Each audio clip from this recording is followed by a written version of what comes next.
Can a 350 genuinely compete against a 450 in the horsepower department? Are you truly at a disadvantage? In today's video, we're gonna answer that question with pure, raw, hard data.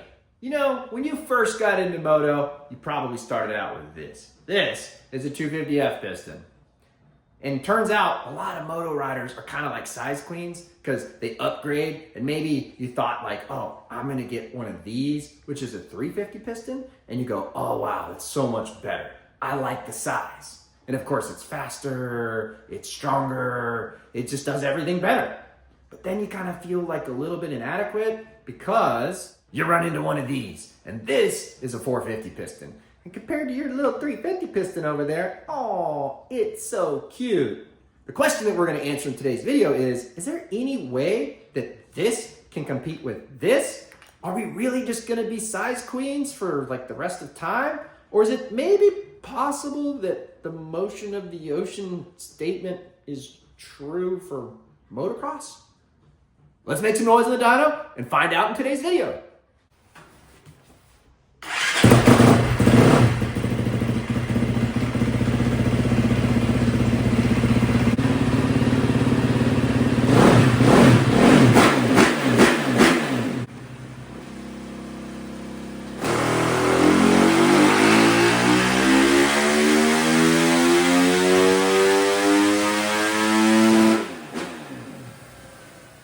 Make sure you stay all the way to the end, like, subscribe.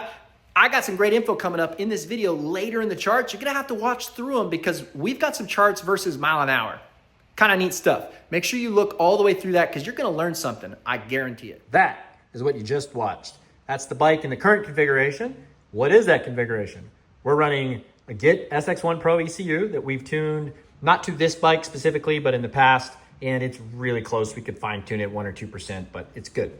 It's got a full Bills 250F exhaust system on it. Unfortunately, I don't have the 350 system here, so this is what I have on the shelf. And we've tested this in the past, and I'll pull that up for you here in a second. And then it has VP Pro 7, which is an amazing fuel. So let's kind of show you what the fuel does. So you kind of know, and this fuel is versus a race fuel, but not a top-end race fuel. It's kind of like a pump gas replacement. And you can see the Pro 7 is just better everywhere. And we're talking about quite a bit. I mean, if I really go click in here, we're looking at a difference of 1.6 horsepower right there. And that's kind of all the way across the board. This bike's just shy of a 60 horsepower peak.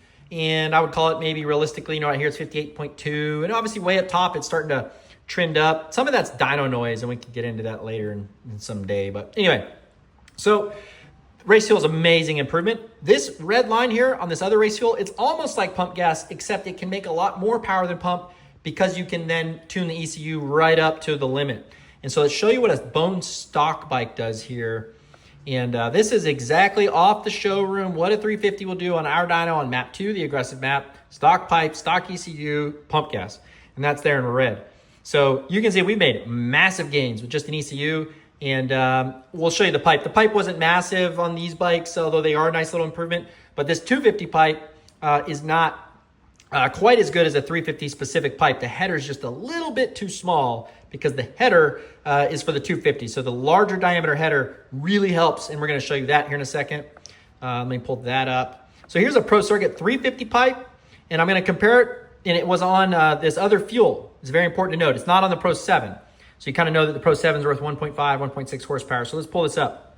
So the 350 pipe's here in red, and as you can see, it picks up power up here versus a 250 pipe. And then arguably they're about the same on the way up. On track, the 250 pipe would feel like it had more bottom character. And that's because at partial throttles, that smaller header is going to be a little bit better for you as far as feel. However, in actual horsepower production, the 350 pipe is considerably better up top than the 250 pipe. Unfortunately, I didn't run that setup on this Pro 7 fuel. So if you could shift that up about another horse and a half all the way across the board, you would really see what the 350 pipe can do, which is really fantastic. Now, obviously, we showed you the ECU gain and all that. I mean, versus an all-stock bike, ECU and fuel, that's awesome. Now, the question you're all been waiting for. How does that thing run versus a 450? Here, in green is a brand new YZ450F. That's the new generation bike. Everybody loves it. It's a powerhouse of an engine. And while it isn't the most powerful on our dyno, on some dyno tests and whatnot, it has been up there with fastest, most powerful bikes in class. So the 350 we have here is the all stock pump gas, stock ECU 350 here in red. And then we have this 450 here. And this is a stock bike, had a no pipe and silencer and stock ECU. We went through all the tune-ups that are online. And then this is all stock. And it actually was the most powerful setup of the stock ECU maps that we tested. We tested everything you could find. So as you can see, they actually make very comparable peak 58. And this bike here is only at 50, but we get out here, the rev limiter 56, 57, 58 almost. The big difference you see is where the bikes make power. The 450 makes way more power way earlier in the RPM range, and the 350 makes, obviously this is signing off and then hits a limiter, more power later in the RPM range. If we compare the torque numbers, the 450 makes significantly more peak torque numbers, and it makes it way, way earlier. Add in the 350 with race gas. All right, now we have the 350 with the ECU, race gas. It comes as a pipe, but that pipe doesn't really add peak. The other 350 pipe would, and unfortunately we didn't have that for this particular dyno today. But as you can see now, we actually make slightly more peak horsepower out of this 350 than we do out of the 450, but we make substantially less power up the curve. And this is, of course, that wide open testing. So here, we're looking at 7.5 horsepower difference on the front side, a massive, massive difference. That's what you're looking at between the two bikes when it comes to horsepower. And obviously the difference in the front side is huge, but then the difference out here, this 350 is 100% competitive with it. And on our dyno, the new Honda, let's go pull that up real quick. All right, got another chart here. Let me go clean this graph up a little bit. I'm gonna take the stock bike off. There we go. All right, here in red is a brand new 2025 Honda 450. And on our dyno with BP 4.4 and stock exhaust, no other changes, the more aggressive map, that bike made right around this number here. It's 56, 57 horsepower, and the Yamaha here is at 58 horsepower. So that's what you're looking at. All the 450s are very comparable on the front side. They might feel different on the track, but they're very comparable. So as you can see, the 350 actually makes, with a little bit of work, the gas and everything, but this Honda had gas in it, right? And very good gas. Very competitive, if not more horsepower. So then the question becomes, well, what does that translate to on the track? Well, we talked about earlier in the video, the motion of your ocean and kind of that thing. Let's touch on that. All right, I stepped out of the dyno room because it's freezing in there. Back into the shop real quick to touch on a subject that I think is kind of neat.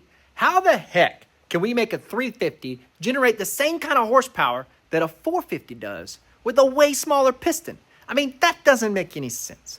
Let's talk about that real quick. Let's take a quick look at the piston. That 450 piston right there, way bigger than this little 350 dinker right here. And I know you fellas out there, you like bigger's better, and you think your girl likes bigger is better too. That's why you keep her away from him. You know what I'm saying? But the reality is, maybe your girl was right about the whole motion of the ocean thing. At least she was when it comes to horsepower, because horsepower isn't made just with size or with force. It's made with RPM. You see, horsepower, she's a cruel mistress. She's really demanding. Not only does she want you to put out a lot of pressure, but she also wants you to do it really often. A lot of strokes, really fast, high RPM. If you can put out a decent amount of force, but you can do it really quickly, you can make a lot of horsepower. And you see, that's how a 350 works. It's got a little bit smaller piston. It doesn't generate quite as much force on the crankshaft. The crank has less leverage because it's got less stroke, so it's generating less torque. We see that on the dyno charts. However, we see that the 350 makes competitive horsepower. And that's because the 350 does all that stuff at a really high RPM. That high RPM means we're not hitting it as hard, you know what I'm saying? But we're hitting it way more often. We got them strokes per second up. We got our count way up, RPMs way up, and that makes a lot of horsepower. Now let's get back to some charts. Well, I should have probably started with this chart, but here is a really intriguing chart for you guys, and this is the chart that you need to think about. So here in red is the 350, and then there in green and yellow are the two 450s, so the Yamaha and the Honda. So let's take a really quick look at this. This is versus mile an hour, okay? So if you actually notice this, This 350 is slightly above the YZ450's power on the front side and slightly below the Hondas at these wheel speeds, or your mile an hour. And then it actually exceeds, because it makes more horsepower, the power up here versus these wheel speeds. Now, the other thing you'll notice in this chart is that the 350 stops right here at 50, and both those other two bikes are gonna go to 54 and like 52. If you change your sprocket teeth, that's gonna change the look of this chart. That's kind of what your gear ratios do. So the 350 actually makes 100% competitive power anywhere you're gonna hit the gas, anywhere. That means that you're able to drag race with a 450 absolutely no trouble. And that's the really neat thing about science of engineering, technology, and all sorts of things. And we're gonna have a future video on that, so you're gonna wanna check back. But if you keep the bike up here, where most of you guys actually ride, you're making more power than most 450s. It's hard for people to believe that, but I promise you it's the truth. And we're gonna show that in a future video by drag racing some bikes, and I think we're gonna blow some minds. You want to see these bikes on the drag racing? Going head to head, mano a mano, measuring stick to measuring stick. Leave a comment, let me know. Maybe we can make that happen for you guys and really try to put to bed or put to rest the facts about this, whether or not a 350 can be competitive. Now, I already know, because I got a dyno back there, right there, you know, that thing right there. And I've got data that says that, hey, it's gonna be competitive. And hey, it might even win, which would be kind of nuts. Don't you think a 350 can outdo a 450? But that's another video for another day. I'm Derek Harris here at HP Race Development. Like, subscribe, leave a comment, and tell me what it is that you guys would like to see, and if I can do it, I will do it. I'll see you guys next time.